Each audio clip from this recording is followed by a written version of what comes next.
A maioria das pessoas que chegam até mim tem esse mesmo problema, de que acham que não dá mais, que já tentou de tudo.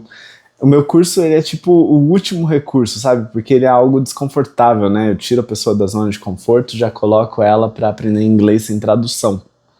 Então, geralmente a pessoa vai buscar outras coisas antes, ela vai pro Duolingo, ela vai para curso de não sei quem, e segue o método, fica anos ali empacada, até ela decidir que não dá mais, e aí ela vem e faz o meu curso.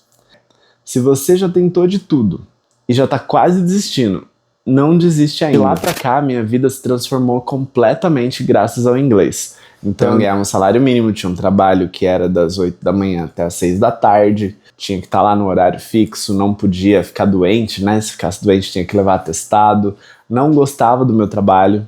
E hoje eu faço o que eu gosto, dou aula para os meus alunos, trabalho cerca de 3 a 4 horas por dia. Tenho uma renda legal que me proporciona viver nesse apartamento bem legal. Fora isso, já tive várias experiências internacionais. Já fui dar aula de dança na Califórnia em inglês. Passei 2 meses lá ensinando Zouk. Quando fui para a Itália, consegui ficar fluente em italiano, usando as mesmas técnicas que eu usei para aprender o inglês. Então, o inglês ele me abriu muitas e muitas portas. Se você já tentou aprender inglês de várias maneiras, já está praticamente desistindo, sente que o inglês não é para você, ou se você é uma dessas pessoas que fica procrastinando, deixando o inglês para depois, esse vídeo é para você. Porque essa série de vídeos que eu estou criando agora vai te ajudar de uma vez por todas a entender as razões pelas quais você não aprendeu inglês até hoje e a mudar isso.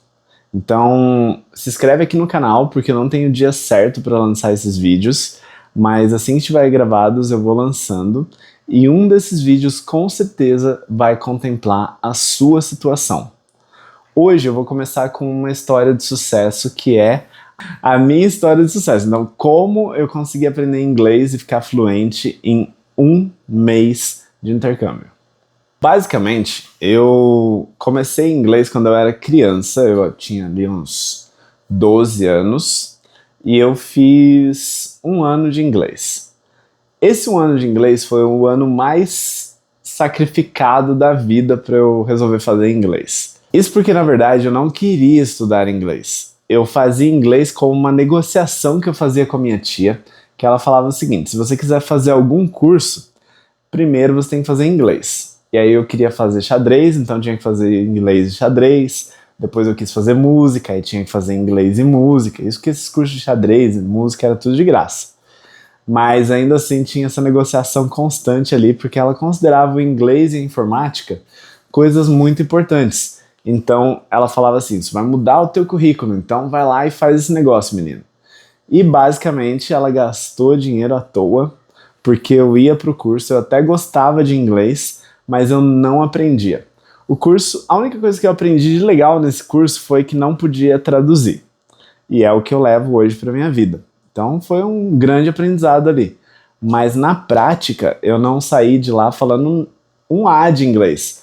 Porque o que acontecia era, eu pensava, tá bom, vou fazer um esforço gigantesco, abrir mão da minha vida pessoal, estudar final de semana, fazer isso, fazer aquilo, só para mudar uma letra no meu currículo, sabe? Só para colocar ali de inglês básico para inglês avançado no meu currículo.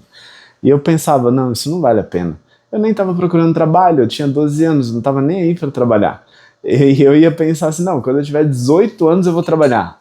Eu não estava ligando muito para isso. Então, por mais que eu soubesse que tinha uma certa importância no inglês, que era legal falar e entender músicas em inglês, esse tipo de coisa, eu não tinha uma real utilidade para o inglês. Na minha vida era só português, a TV estava em português, o jornal estava em português, não tinha celular, então não tinha assim um grande estímulo para que eu falasse inglês. E eu pensava assim, é muito sacrifício para pouca coisa. Logo, quando eu cheguei na faculdade, eu já não falava inglês, lógico, não falava um A, e eu comecei a apanhar muito. Eu fiz marketing na USP, né? E lá dentro, tudo era em inglês. Então, todas as disciplinas, eles passavam livros em inglês pra gente ler, artigos em inglês, eles falavam, mas você não fez o vestibular, no vestibular não tinha que passar na prova de inglês, então você sabe inglês, então se vira. E aí, na prática, metade da sala sabia inglês, ia super bem em tudo, metade da sala não sabia inglês e por mais que estudassem, apanhavam muito para evoluir. Porque mesmo os livros que estavam em português tinham termos em inglês que a gente não entendia nada. E depois de muito sofrer, assim, quando chegou próximo do último ano de curso, eu consegui juntar um dinheiro e eu decidi que eu ia fazer um intercâmbio para mudar essa situação da minha faculdade. Então esse virou o meu motivo, algo real que eu precisava mudar na minha vida para poder me formar, eu precisava falar inglês. E aí juntei esse dinheiro, peguei minhas férias e fui fazer intercâmbio nas minhas férias. Eu escolhi Miami. E calma, antes que você fale que Miami só tem brasileiro, que não dá pra aprender inglês lá, eu consegui não falar com nenhum brasileiro durante esse tempo. Então, qual que era a minha tática, né? Primeiro, quando eu cheguei lá, eu não tinha ainda essa dimensão de quanto seria importante para mim falar inglês. Eu só tinha a dimensão de que eu queria ir melhor na faculdade. Mas quando eu cheguei lá no hostel, primeiro dia, primeiro final de semana, eu passei dentro de um hostel. Um hostel é tipo um albergue de estudantes e tal. Então era um lugar bem descolado, cheio de gente jovem, tocando violão. E eles ainda tinham uma campanha que se você fosse de outro hostel, você podia ir lá comer pizza de graça. E aí ficava uma galera comendo pizza de graça à noite, tocando violão, todo mundo socializando horrores, super legal. E eu não conseguia falar com ninguém, porque era todo mundo, cada um de um país diferente. Quando eu ia tentar falar inglês, eu travava, as pessoas ficavam olhando pra mim, esperando eu falar alguma coisa. Como meu inglês era muito lento, eu ficava com essa coisa de a mente falar pra você que você não é bom o suficiente, que você é idiota, porque você tá tentando, sabe? Então eu ficava muito pior do que se as pessoas simplesmente me ignorassem. Eu falava, gente, me ignora, eu não vou conseguir falar. E as pessoas, não, tenta, você consegue. E eu, nossa, gente, eu não consigo. E aí eu ia pra perto dos brasileiros, né? E eu percebia que os brasileiros estavam iguais a mim. Nenhum brasileiro falava inglês, mas eles não eram divertidos, que nem essa galera. Eles estavam todos igual a mim, todos deprimidos porque não conseguiam se comunicar. Então, eu decidi que eu não ia fazer parte dessa galera. Eu decidi que não importava de onde eu era, eu ia interagir com essas pessoas de outros países. E eu comecei com uns árabes lá que estavam no quarto. Eu falei o máximo que eu conseguia ali, que era meu nome, nice to meet you, I'm fine, thanks and you, sabe, coisa que a gente aprende no ensino médio. E eles gostaram de mim, então eles começaram, primeiro eles me tratavam como se eu fosse alguém com retardo mental. Eles falavam comigo como um bebê, e eles me tratavam como um bebê. Eu ia para os lugares e eles ficavam, Is everything fine, Anderson? E quando eles falavam entre eles, eles brigavam, eles pareciam que estavam brigando, porque eles eram árabes, sabe? Enfim, basicamente, esses caras me apresentaram Miami todo, me levaram nos outlets para comprar coisas, eles faziam porta-voz para mim, sabe? Me ajudaram a comprar uma linha de telefone. Eles realmente me foram mães assim para mim. Eles me tratavam como se eles fossem minha mãe mesmo, porque eu era o bebê deles. E aí, no último dia de hostel, eu decidi que eu ia tentar um pouco mais, que eu ia ser um pouco mais agressivo. E aí a gente foi para um bar, só foi os caras do hostel, assim, uns 4, 5, talvez mais homens. E chegou lá naquele bar, tinham duas meninas muito lindas. E elas estavam conversando, um dos caras abordou elas, e elas toparam sentar na mesa com a gente. Nisso, eu não falei um A. Eu só fiquei sentado lá meio que do outro lado da mesa, assim, morrendo de vergonha delas e tentando ouvir a conversa e eles todos interagindo, se dando muito bem, sendo muito felizes. Mas eu percebia que os caras eram ruins de papo, assim, pra chavecar as meninas. E eu tava só ali de olho e pensando, cara, como é que eu posso elogiar essa mulher? Ela é muito bonita. E eu olhei assim e falei, cara, eu consigo falar do sorriso dela. Eu sei falar sorriso em inglês.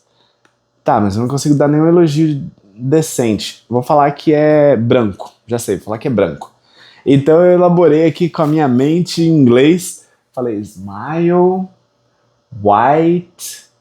Ok. You smile, que o certo é your, mas lá, né, que saiu. You smile white. Aí eu chamei ela, escrevi no papel, fui lendo. Aí eu, you smile white. Aí ela, wide? E aí ela entendeu que eu tinha falado que ela tinha um sorriso escancarado demais e ficou brava. E aí eu falei, não, não, não, white. E comecei a apontar minha camisa desesperadamente. Aí ela, oh, so cute. Aí a amiga dela chegou do banheiro, ela contou pra amiga dela, as duas olharam pra mim e, oh, so cute. E aí nisso que elas fizeram isso, eu não entendi o que elas estavam falando, mas eu saquei que era uma coisa boa. E elas ficavam toda hora olhando pra mim e dando um sorrisinho, assim, sabe? E eu pensei, nossa, eu arrasei, cara, eu vou conseguir ficar com essa mulher. Basicamente, quando chegou na hora de ir embora, eu tinha tomado uns 4 mojitos já tava bêbado. E a gente tava pra ir embora, ia dar uns $100 na minha conta, tipo uns R$ 400 por aí. E aí elas foram embora e não me deram telefone, nada. Eu falei, pô, acho que eu fiquei iludido, né? A hora que eu fui pagar a conta, o garçom falou, não, não, a sua conta já tá paga, meu filho. E eu, como assim? Aí ele, não, as gringas pagaram a tua conta. Era um brasileiro. E eu, como assim? Pagaram a minha conta? Deixaram o telefone? Não, não, não, ela só pagou a tua conta. Falou assim, a conta daquele bonitinho ali eu que pago. E eu, caraca, inglês é muito legal, gente. Inglês é ótimo. E aí eu comecei a entender que o inglês ia mudar minha vida ali. E eu falei assim, não, quando chegar no hostel eu não vou mais ficar com os árabes, que são minha zona de conforto. Eu vou chegar lá e vou falar com alguém que eu não conheço. Aí vi uma mulher mó bonita lá, uma suíça. Ela tinha cara de criança, assim, mas ela era bem bonita. E eu cheguei nela e comecei a conversar com o que eu tinha ali. Bêbado a gente tem um pouco mais do que sobra. Aí eu comecei a falar e ela entendia, por algum mistério da deusa da cachaça, e ela respondia e eu entendia de alguma forma, a gente ia se interagindo. Eu sei que no final eu falei pra ela assim que eu achava ela muito linda e que eu adoraria dar um beijo nela, mas eu não sabia falar isso em inglês. E ela tinha entendido tudo e ela falou: "Você falou isso em inglês?" E aí eu olhei surpreso e aí ela me beijou. E aí eu falei: "Cara, o inglês é a coisa mais legal desse mundo, velho." Eu ganhei $100 hoje. Eu tô beijando uma mina linda, uma suíça maravilhosa. O nome dela era Juliet. E beijo, Juliet. E basicamente, a partir dali, eu não parei mais. No dia seguinte, quando eu acordei, eu fui para fazer o nivelamento da escola e eu fui com a seguinte mentalidade: ontem, com álcool, eu liberei um conhecimento que estava na minha mente que eu não sabia que existia. Então hoje, sem álcool, eu vou fazer como eu fiz ontem. Eu vou interagir com as pessoas com o que eu tiver. E se der errado, a gente faz mímica, se der certo, a gente continua, e assim a gente vai chegando lá. E ao fazer isso, eu fiquei muito mais solto. Eu percebi que eu não precisava dos brasileiros para interagir, nem precisava dos meus amigos árabes. E quando eu entrei na escola, eles não iam fazer essa escola, né? Então eu já mudei do hostel, não tive mais contato com eles por uns 15 dias. E ali eu fiz novos amigos. Eu fiz um amigo que era árabe, então a gente trollava os brasileiros falando que eu era árabe. Eu falava, I'm from South Arabia. Do you speak Arabic? Aí eles, não, não, não, English. E aí os brasileiros só falavam comigo em inglês porque eles achavam que eu só falava árabe ou inglês. E então, em resumo, por eu ter uma motivação forte, que foi socializar, e não a motivação de mudar meu currículo, nada muito distante, era uma motivação forte e presente na minha vida, eu mudei. Quando eu voltei para o Brasil, eu já estava com 3 anos de avanço no curso da mesma escola que eu tinha feito antes, né? Já estava no nível avançado. Peguei o último livro e já fiz uma prova também para entrar no Itaú na área bilíngue. Eu já era funcionário lá no Itaú, né? E fui para a área de câmbio para atender governos que queriam fechar câmbio, a maioria em inglês. E 6 meses depois eu estava dando aula numa escola de inglês renomada e já estava com o inglês bem fluente. Então, basicamente, essa razão forte que eu tive foi o que me fez mudar o meu inglês. E de lá pra cá, minha vida se transformou completamente graças ao inglês. Então eu ganhava um salário mínimo, tinha um trabalho que era das 8 da manhã até as 6 da tarde, e tinha um monte de obrigações para ter, tinha que estar lá no horário fixo, não podia ficar doente, né? Se ficasse doente tinha que levar atestado, não gostava do meu trabalho, e hoje eu faço o que eu gosto, dou aula para os meus alunos, trabalho cerca de 3 a 4 horas por dia, tenho uma renda legal que me proporciona viver nesse apartamento bem legal. E fora isso, já tive várias experiências internacionais. Já fui dar aula de dança na Califórnia em inglês. Passei 2 meses lá ensinando Zouk.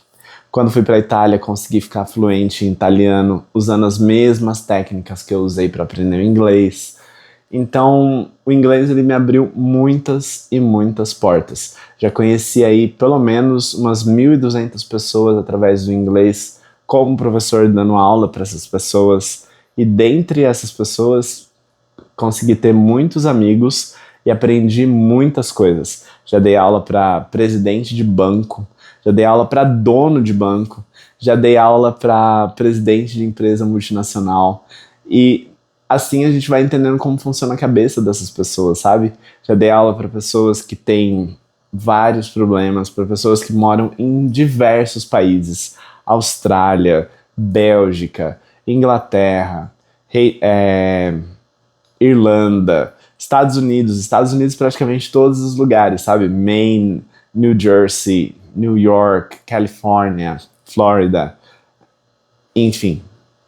Basicamente o que eu posso dizer para vocês é: o inglês abriu portas e abriu principalmente a minha mente. Espero que essa história te inspire, mas terão outras histórias de outros alunos meus que conseguiram aprender inglês em menos de 6 meses, que não é a regra, é a exceção.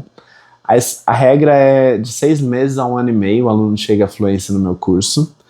E algumas exceções demoram mais, algumas exceções demoram menos. Eu vou trabalhar com esses 2 casos com vocês. As pessoas que demoraram mais, o que aconteceu, qual foi a história delas, e as pessoas que demoraram menos, qual era a motivação principal delas e qual foi a história delas. Uma dessas histórias, com certeza, vai te inspirar e te ajudar a chegar na fluência. Não se esquece, se inscreve no canal e se quiser fazer aula comigo, eu vou deixar um link para um formulário onde você pode aplicar e a gente vai ver em que ponto do inglês você está, em que momento de vida você está e se você está pronto, pronta para iniciar um curso comigo, tá bom? Então, thank you for watching and I'll see you in the next class. Bye!